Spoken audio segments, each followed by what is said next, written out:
Hey, good morning, everyone, and welcome to Coffee with Derek and Craig. Hey, now we're gonna get right started this morning. Shoot, Craig, we were on over on Relics Radio last night with Loy, and yeah, that was pretty fun last night. It was kind of different from our standpoint because, we didn't know what he was going to ask us or anything. Craig and I kind of laughed at each other before. A couple of days ago when we were talking about, it, I said, I wonder what Loy wants to talk about or what he wants to hear about, and I think Craig goes, it doesn't matter. We just go with it anyway. So I was Yeah, kind of laughing about it because we do. We kind of just jump on here and do our thing. But it was nice to talk to him about it because I think Lloyd's aspect of the Equinox and yours are a lot of same. Craig, it's these machines are a lot more intricate than they used to be as far as what they can do with the nuance and everything. And with Loy's used a lot of different machines. I think he's using the GPX 5000, that pulse induction machine, and AT Pro, and now the Equinox.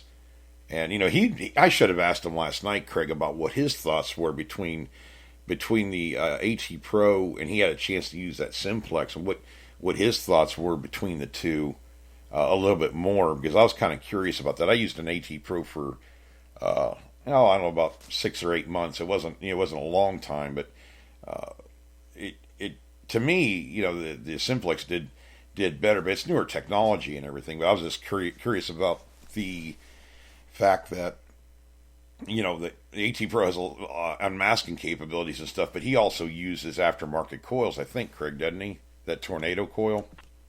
I think that's one yeah, he's using with it. yeah.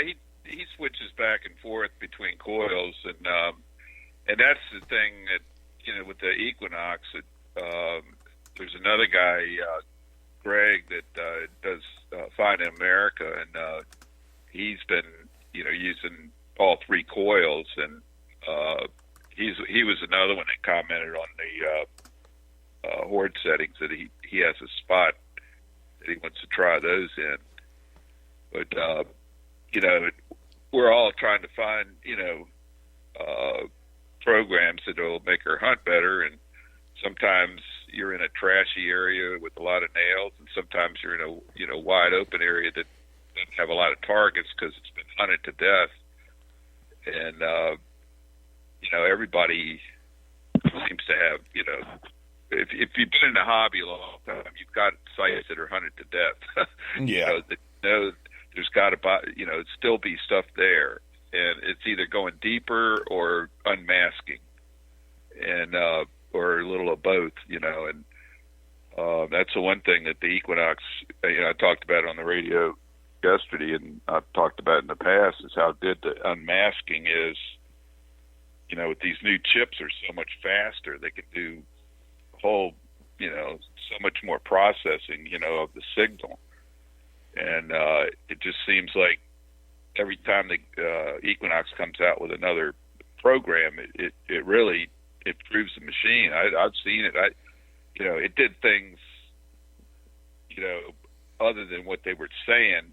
That Right. like they were like on the first one, they were trying to make coins on edge, silver coins on edge, pick up better, and give it a little more depth, and it definitely did. I mean, but it also seemed to further unmask targets, and same with the last program where you've got two different iron bias programs that you can go into, and I'm kind of and the reason I know is because I go out in the yard and start hunting with these new programs, and if I find something, then I know it works because I've hammered this yard, and I'm trying to pull stuff out, and every day I try to think, what can I tweak to try to find something else, and that's why I got the 6-inch coil so I could walk through the iron nails and stuff, and it's really worked. This is 6-inch coil is the smallest coil I've ever had. I've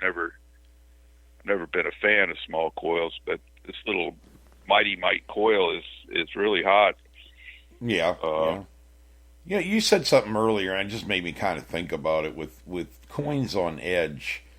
I wonder what the average, because Greg, I really don't know. Usually, I pop a plug and the coin is in the plug, or falls out of the plug because of the kind of soil I have. It's more of a sandy soil, so the plug comes apart. Like if it's towards the bottom of the plug, it'll fall out. But I was often wondered just how many of these coins that we're finding that maybe don't lock on, like with a solid VDI. It'd be off. The VDI would be off. Like I don't know, one or two numbers either way. Whether that meant that the coin was not totally flat, or when a coin sinks into the ground, depending on the soil type, is it sinking straight down like flat, like it's laying on concrete, or does it upturn to one side or the other, weaker ground, and kind of go to the on edge kind of style in the ground?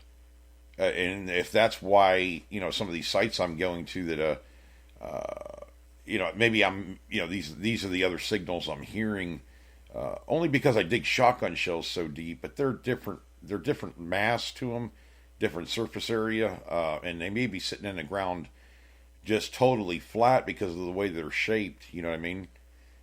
I guess I don't know if the only way to do that is with a coin probe. It's the only thing I can figure. Get a signal and try to probe it just to see, because you should be able to feel whether it slides off of the coin or as you're putting it into the ground, or if it's hitting flat, and you're tapping on it or whatever to kind of get an idea. It's something I've never done, but I've often heard.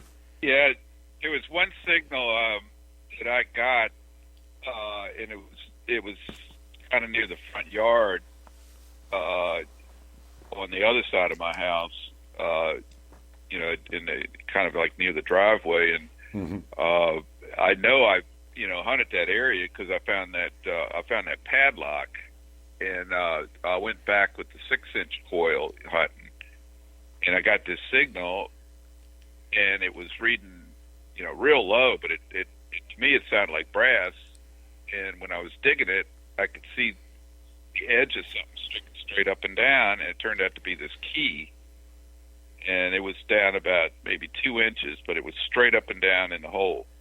And when I got the signal, it was weird. It was such a tiny, I had to be right over top of it in order to hear it at all.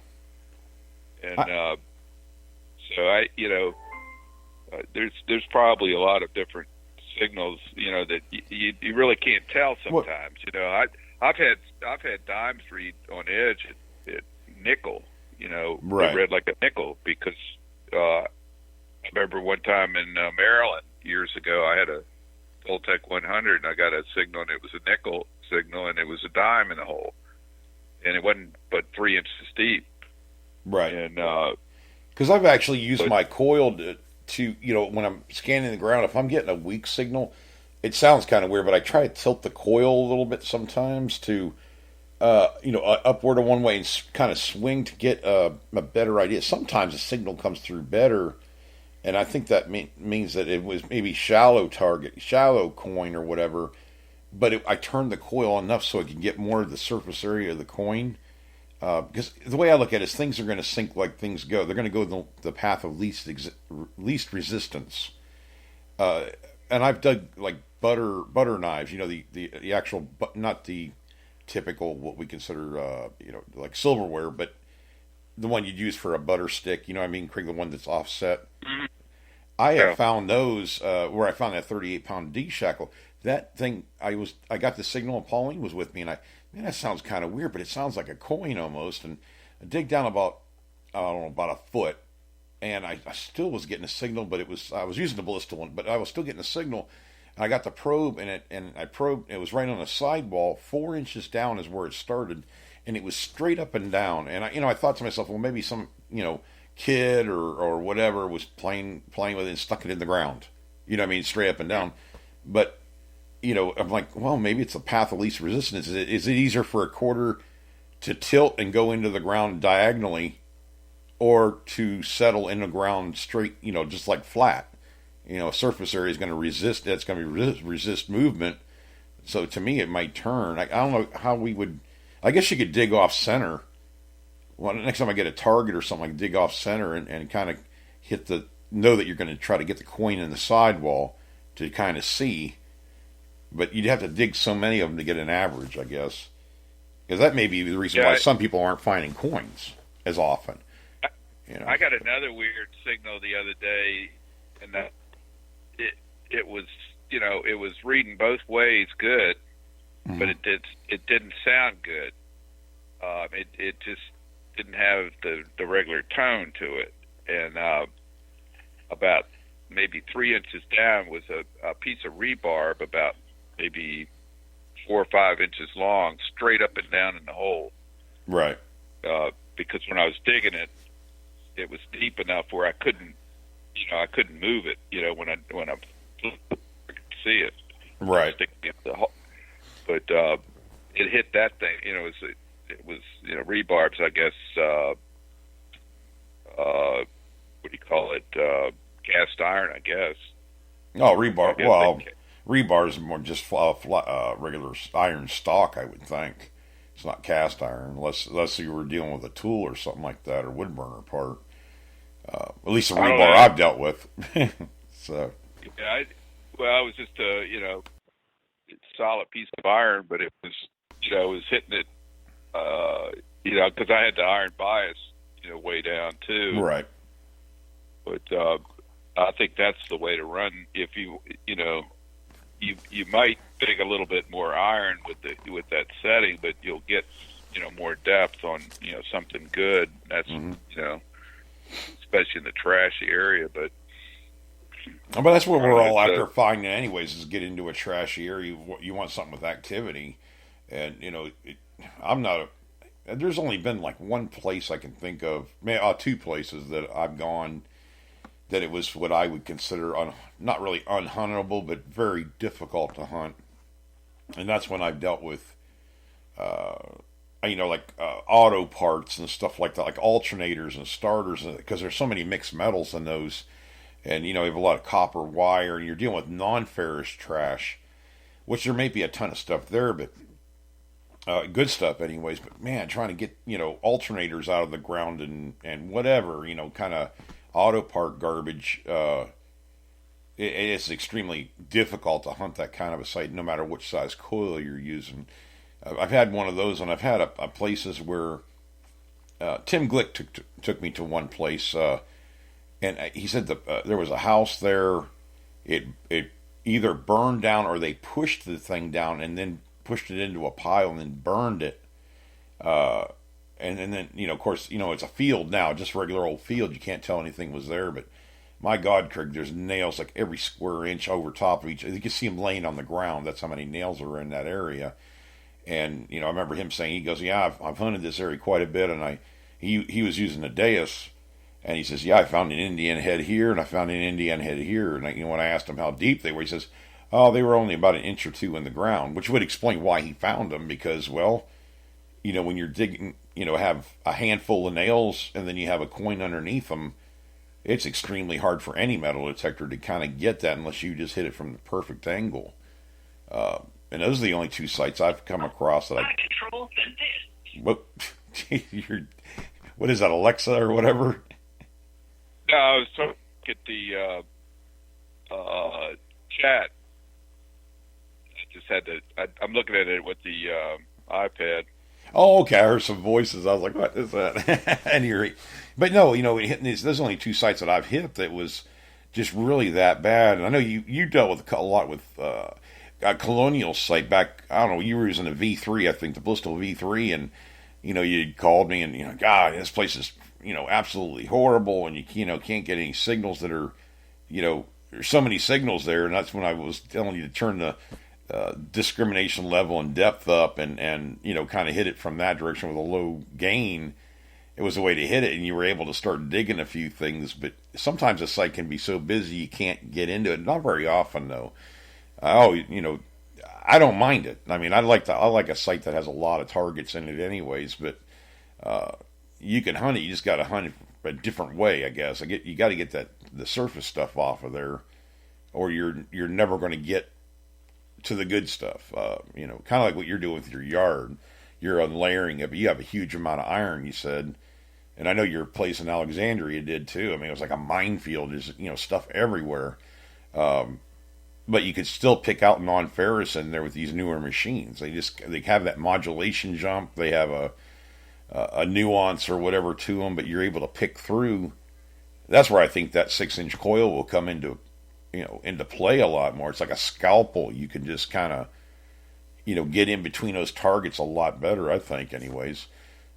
I know you're running it a little bit different than most people would run it. With the way that the settings and stuff that you're using, but whatever works, right? I mean, those are settings that you can give somebody else as long as they hunt the same way you do, methodically and slowly, and they get. I kind of go into more extreme settings because I'm basically hunted out all the good signals, and I'm just trying to get mass signals and deeper signals, and that's the strength of the Equinox is unmasking stuff, and I think the same thing with the Simplex. It just can process so much more information within a small millisecond. A lot of you can hear so many different nuances in that Simplex. When I was listening to your videos, and the same thing with the Equinox. It's just got I think these new chips is I can't wait to see what they do next with them. What if they come out with chips that are twice as fast as the ones they got now? Right. And picking up technology, if you look at it, all these cell phone companies, they're doing the technology, but they're having to buy these chips, or they're having to engineer them. Right. And so they just keep getting better and better. And like Apple has one that's a trillion functions per second. It's you can't even hardly imagine that. It's what if they could go to 10 trillion? What would that do to a program in a metal detector? Well, I'm also wondering too, Craig, with how they, not only with the chips, as far as what the signals are and everything, but it's almost like I can tell the size of an object a little bit easier than I ever could just by what the detector was doing. The surface area is a big deal. Even when I pinpoint, and I talk about the Simplex, it doesn't have numbers for depth or anything like that. A lot of machines you get will say, 5 inches, 4 inches, whatever. It has a bar, it's like, I don't know, there's 6 bars or something like that. It goes up from there like a graph kind of thing, in a way. But when I pinpoint, I can hit the pinpoint button and it gives me on that graph or whatever, gives me a depth. And it's pretty much, be 3/4 if it's pretty deep, and, just 1 bar if it's pretty shallow. But when I pinpoint, there's another spot on that screen.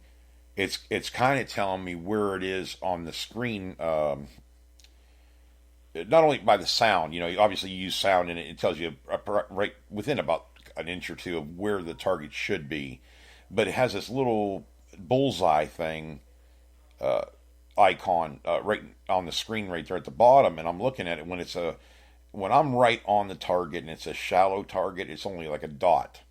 And if it's a deep item, it'll have like 2 more rings around it. It's like a wider area. I don't know if that's what they intended, but I found that that's pretty accurate too. You don't have to go by how many bars it is. You can just look at that and tell how deep it is and how big of an item it is, essentially. And it even works in the when you have a high trash area, when I'm finding a non-ferrous item with nails, that's where it gets kind of confusing, because you don't know what about where the non-ferrous item is, where you're getting the signal at, and you'll hear me like pinpoint, go over and find the exact location where I think that the signal's coming from, and I'll start digging from there, out, like, I don't know, 6 or 7 inches from there, and start digging. But I started wondering, is it locking on to the actual non-ferrous target, or is it picking up nails and the other garbage that's in the hole and reflecting that signal somehow? Because I've been digging a lot of stuff in sidewalls, and I know you have too. Over the years, we get these situations where, well, we know that's let's get a nail out, that's not it. Here's another nail, that's not it. And it's like we're pinpointing it, and it's telling us where it is in the hole, but it's still in the sidewall. They're reflecting. I don't know how that works. Well, a lot of times, it won't pinpoint. If you got a lot of nails in a hole, it's not going to pinpoint to the good target. It's going to, it's going to get the other one, but yeah, nails tend to be very conductive in pain in the butt. So, yeah, it's almost like it's reflecting the signal when you're not using pinpoint and you're going over it, and it's obviously picking up the non-ferrous target. Is that bouncing around off of the good targets? I don't know if it's possible to do. I think it is. I mean, it would make sense because they're all, some kind of metal, obviously. Mm-hmm. Because I found some in the sidewall, and I haven't scratched them or anything. That's why I dig the kind of holes I do on that site, is because I have to be careful when I dig. Even driving the shovel in, I'm stuttering my instead of just driving the shovel right into the ground, which is kind of hard there anyways. But I'll bounce on the shovel just like an inch or two into the ground, and you could feel with your shovel in the handle and of course by sound whether it's going to be a rock or a piece of iron or a piece of glass. Glass is very noticeable. You almost can feel the tip of the shovel slide once you get used to using a shovel all the time on it. It's probably more so with like the Predator tools and stuff because they are so designed and so sharp. That may kind of give you a heads up. You can feel it through the handle too. Feel is a lot. When you dig with a shovel, you can feel a lot of this stuff through the handles. It sounds weird once you start using them quite often, but of course when you hit a root and stuff, and you can tell when you hit a rock because of the grindy sound. Cast iron is kind of funny. I mean, saying cast iron will kind of fool you a little bit, but you can hear the metallic part of it, or feel that in the shovel how solid it is, whether it's kind of grinding off of something or if it's tapping, iron or something. When you get that kind of signal and you open the hole, does the iron go away? Do you still hear the iron, or does it go away? Like a lot of times on the Equinox, if I open the hole, it's like the halo sometimes goes away and I don't hear it like I did when I first, got the signal. I just haven't seemed to pick up the I pick up the iron, obviously, but it's never. I don't know. I'm going for the non-ferrous. That has gotten better. If I take a scoop out of the ground, I kind of broke on that halo of the other stuff, I think, and it's opened it up, and the signal will get better. I just haven't noticed that the nails get any better or worse, but I have the iron volume down, so it's not quite so noticeable. That may be a disadvantage in a way with the way I'm running that machine. To me, it isn't. I mean, because I don't know. I'm looking at the VDI number anyways when I'm trying to investigate what a target is, so I can kind of tell if I'm seeing it in lower range and all of a sudden it jumps higher, and I move the coil just a little bit over in that direction, and then I'll turn 90 degrees and do it again. And sometimes I won't even get the target. Sometimes I'll still get it or get it better. That's kind of a finesse thing, I think. Once you do it, I don't. It seems like it's kind of a hard question to answer, Craig. Even though we do it all the time, I don't seem to have a problem with that. With the Simplex, with the Bliss tool, I took the Bliss tool in there first, and I was getting so many doggone signals, and it gets so deep that it was almost a hindrance because I couldn't get the surface stuff out of the way. And so, but with those whisper, it's just too much. It's just too busy, And right. I've had that problem with my yard. I had to when I first went over with the Bliss, I was using full iron discrimination, right, knocking it out completely. But when I go down into the, lower the depth discrimination to get more depth, I'm digging deep iron all the time, and it's just so many. The square nails they're not like some of these modern nails. They're right. They have impurities in them and stuff, and I notice a lot of the square nails I pull out of the hole are like they're delaminating, where they're they're rusting like in layers. Right. It was like Uh, almost a delamination on them. so that rust is like in the ground, or some particles, that it's kind of making a bigger halo or something around it. Mm-hmm.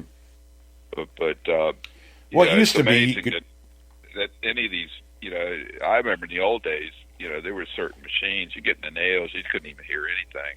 oh yeah, we were spoiled now. Even the old trick that a lot of us use, that the guys that have been in the hobby for a long time, where you get a signal and it's kind of like you can't tell if it's a good signal or iron. It's just a little bit too deep, a little bit out of detection depth. You could go over and stomp the ground with your boot, and then go over and, oh, that's iron, it went away. Or you could take your shovel, and we always say pop a partial plug, and just pretty much like take, I don't know, 2 or 3 inches of dirt out, and flip it over and see what the item sounds like, because you're breaking that halo, you're breaking that surface tension or whatever of the ground. And if it's a good target, usually it hangs on.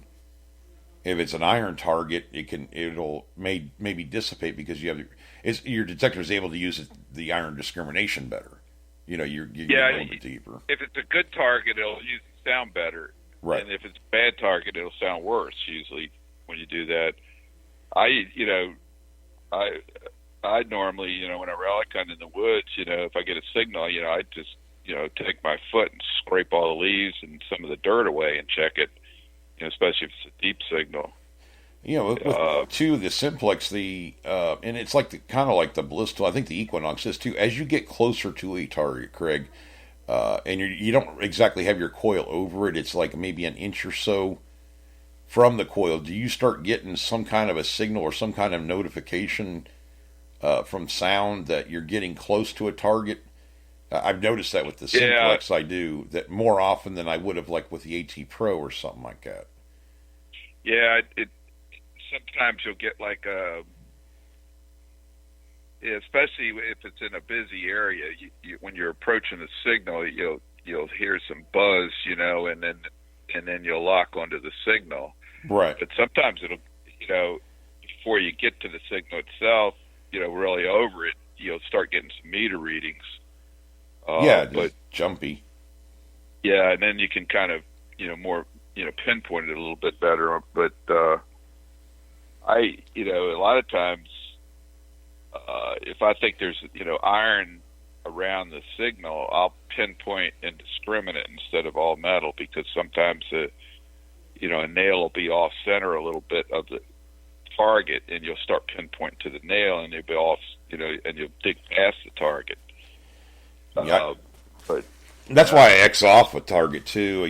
I do the same thing I would do with the Blisstal, because Blisstal didn't have a pinpoint mode or a button to push. I just have to X it off. Go east and south, or east and west on a target, and then turn and go north and south on it. So and I could pinpoint right down to the square inch of where that target's more than likely at. And I do the same thing with the Simplex, and it pinpoints, right where the coil shaft goes into the coil. I think the Equinox does also. Blisstal's on either end, the front end or the back end of the coil. But you can kind of do it the same way. I use pinpoint. I've used it as an investigation tool. I mean, a part of the metal detector, like the VDI numbers, I go by sound. So, I want to pinpoint exactly where I think that non-ferrous target is, and then I scan it again, And normally, too, that was for the video, Craig, because more than likely, if I get a signal, I'm going to dig it anyways. I mean, I don't waste my time. I say, okay, there it is, boom, let's dig it. But I'm trying to get an idea of what the machine will do and show that also to some of the newer people, too. Or even veterans. I don't know how you all retrieve targets other than what I see in videos. And, it's just, it's kind of an educational way of doing it, but it also allows me to learn what the machine's doing. And when I retrieve the target, I can go back and look at the footage and say, okay, it made this kind of noise, or it made, it did this kind of weird thing, and I have it on video, and I can say, okay, that's a tell. That tells me that it was cast iron or whatever, or if it was I don't know, brass or copper or whatever I'm digging up. It's kind of like a tell or a nuance to that particular kind of metal. I don't know. It just helps you out learn a machine better. I didn't notice a lot of this with the Quest Pro. I mean, that's the only newer machine that I've had in the past year, other than the Simplex. This new technology out, and it was a good machine. I mean, they'll find you stuff and everything. It's not that. It's just that it didn't have. It has the ability to get deep and everything, but it didn't have the nuance in the sound as much that I could understand. I could hear with the tones that I hear through my ears. Because as you get older, you lose different frequencies, different tones in your hearing. At least I have everything because of the shooting rifles and guns and loud cars and loud music, and I've damaged my hearing. Obviously, we all have in some way, shape, or form as we grew up and stuff. But sometimes I don't hear the tone. That's why, like the E-Track. I mean, a fantastic machine. A lot of people find stuff with that machine, and it's a silver getter. But I could never unravel the mystery of the signal on that machine because I just couldn't wrap my mind around or my ear around the tones. It wasn't information. Explorer was like that too, and I hit it right out of the box. I was digging stuff. I liked it. Right. I know a lot of people, they'd hear that signals I was getting, and they go, "Man, that sounds like a synthesizer." How can you figure out what's going on? But it's like I run 50 tones on the Equinox most of the time. Right. I just get more information from it. Mm-hmm. It's everybody's got their preferences on it. Some people. I'm more of an ear person, and right. I think most people aren't. They're more, looking at the meter more. But I think we've trained ourselves to do that. When I ran White's machines, even the Bounty Hunter, they all had screens on them, and we become a slave to that inadvertently, especially when you're new to the hobby, and you're just getting into it. You think, it used to be a common question, what's it reading on the VDI, and what's it doing on the VDI? And I was involved in that for a couple of years until I got into a machine that didn't have a screen, just was plain analog, like the Thesauro and stuff like that. When I used that machine, wow! I mean, I don't have a screen to look at now. I have to listen to the machine, and boy, there's so much more information in the sound than there was in the VDI. And it took me using an analog machine in order to get an idea that hey, the screens are just for like looking for more information. And when I had the White Spectre, it was like that. It had all these graphs and these circle things and all that other stuff to tell you what's in the ground. And you just don't know. I mean, you do this long enough, you figure out you don't know what's in the ground until you pull it out and hold it in your hand and look at it. And even then, you don't know what the heck it is. It's about finding it. You have to do the rest of the investigation yourself. It doesn't matter if you have a $9,000 metal detector or a $300 metal detector. If you don't know if you're not using it right, or you don't know how to use it, you're going to miss stuff. You're not, you may not even find anything. You may not get your coil over it, number one, but even when you do go over something good, you wouldn't understand it. So it has to be mostly human, human side. You have to understand what you're doing. I mean, I don't know how to put it other than that, Craig. You can have the best machine in the world, but you get better as you have more experience, right. And the more signals you get, you start, your mind starts figuring it out. I don't know. It's just I've always liked the sound better than the meter stuff.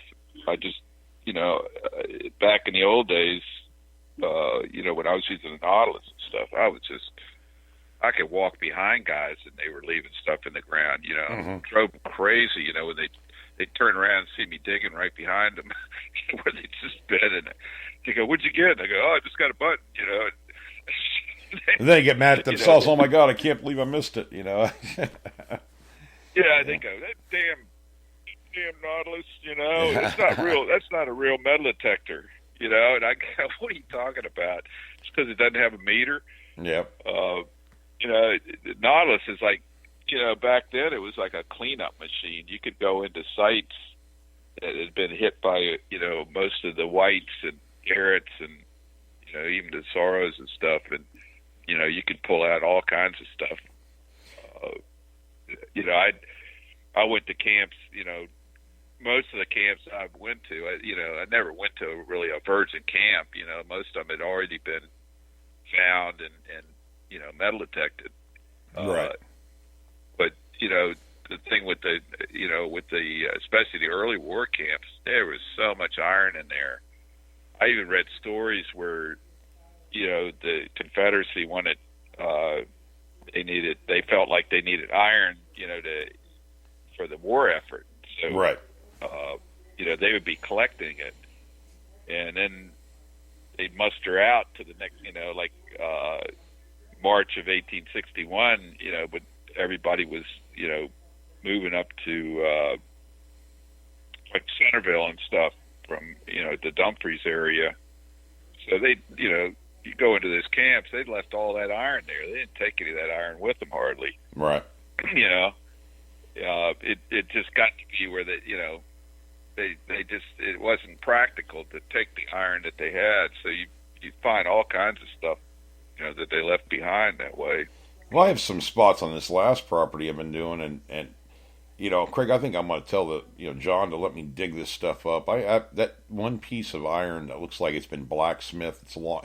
I couldn't get it out of the ground. It's a long, probably about the size of a Sharpie, a big around. But at the end of it, it's been hammered, and there's a hole through it, and it's not been pressed by a machine. It's actually been hammered.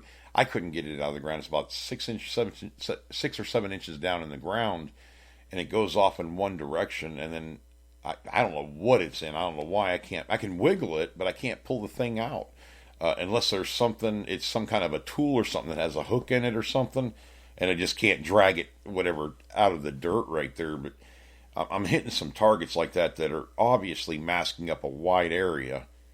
6 inches in the ground and long, and that thick. We'll say it's an inch around or something like that, or whatever. It's still taking up a wide area. I got to get them out of the ground anyways. But I'm kind of curious if I haven't found the blacksmith, where they make horseshoes and stuff. I haven't found any horseshoes, but I'm finding a lot of iron things, and it's obviously in the ground. I'd like to find the anvil. That'd be kind of cool. I'm finding everything else. I mean, I don't know why I wouldn't find that. It seems like I have a piece of cast iron or big metal down in the ground. I cannot budge it. I mean, it's a good foot down on the ground. I get my shovel over it. We want to reach down in there. I can't tell what it is. It looks like cast. It may be the top of a stove or the bottom of a wood stove, and I think it's one of these fancy ones that, if you look in vintage cooking stoves, they were tall. They weren't just like stove height. They had the backings on them and everything else. I find tons of cast iron. I'm actually saving all of it to see if I can kind of piece it together a little bit, at least the bigger parts, to see what kind it was and everything. This place, obviously they had money, or they were better off than most people were. So, and a lot of the stuff I'm finding was from, or it has stamps on, like from Ohio or from out of state. Obviously, Florida didn't have a lot of manufacturing or whatever, this kind of stuff, so it had to come in from out of state to try to get an idea of where they were getting the stuff, because a lot of this stuff looked like it's from the Northeast, to be honest with you, Craig. It's just not items that I have ever found down here. I did find out that it looked like a pocket watch. I was saying it was maybe a grandmother clock piece, like it's about the size of a pocket watch around, but it's real thick, like 3 inches thick.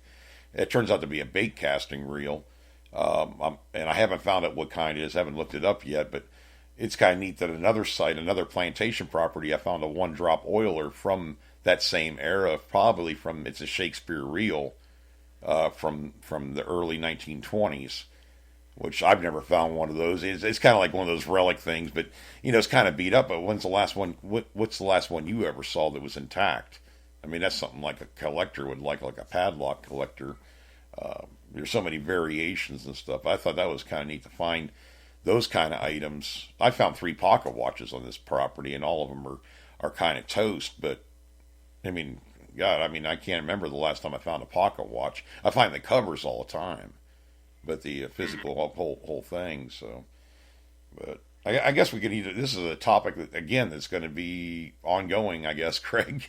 As we do more shows, there's so many ways you can kind of go with this topic with nuance and everything that it melt your mind in one show. I tell you that much. I thought last night we would go through with Lloyd there, go 3 hours, and we get talking about stuff. It's easy to do. I mean, for us anyway, but we're under time restraints and everything. But everybody, well, as a matter of fact, Lloyd's on this morning from Relics Radio on the chat there, and Scotty D and Gavin McGregor was on there, and Brandon from New York. So thanks for listening in, guys, and getting in on chat. Probably got to wrap up the show, Craig. So, guys, be sure to like and follow and tell a friend, about the show, because really, none of these, we don't really advertise at all. We go through Facebook or whatever. That's about it. But if they're getting into the hobby or thinking about it, have them check out the shows. I mean, of course, Relics Radio, we were on that last night through Spreaker, and they have, Relic Roundup and Beyond Sight and Sound and all that. A lot of different formats. We all talk about metal detecting, but just in different ways. Which makes it nice and interesting, I think. But Craig, we'll talk to you guys. I guess tomorrow night, Craig, right? I got my days of the week right now. I can't keep track anymore, guys. I get so many things going on. It's kind of hard to keep up for me. But you can listen to us every Saturday night at 8 p.m. and Monday, Wednesday, and Friday, 7 a.m. in the morning. And kind of get on chat. Let us know what you want to talk about or what you want to hear about. I've been getting some emails from a lot of newcomers to the hobby that had a lot of questions about which machines to buy and how to hunt certain areas and stuff. Feel free to email us or message us through Facebook. Craig and I are, if we don't know the answer, by golly, we'll find it out for you, or we'll send you on to somebody that can tell you, because nobody can know everything. We're always learning. So we'll talk to you guys on Saturday night, and you guys get out there and be safe, and we'll talk to you then, Craig. Boy, I really tongue-tied. I need more coffee. Where's my coffee? I had to get my wife to get me some more. At any rate, y'all have a good day and be safe.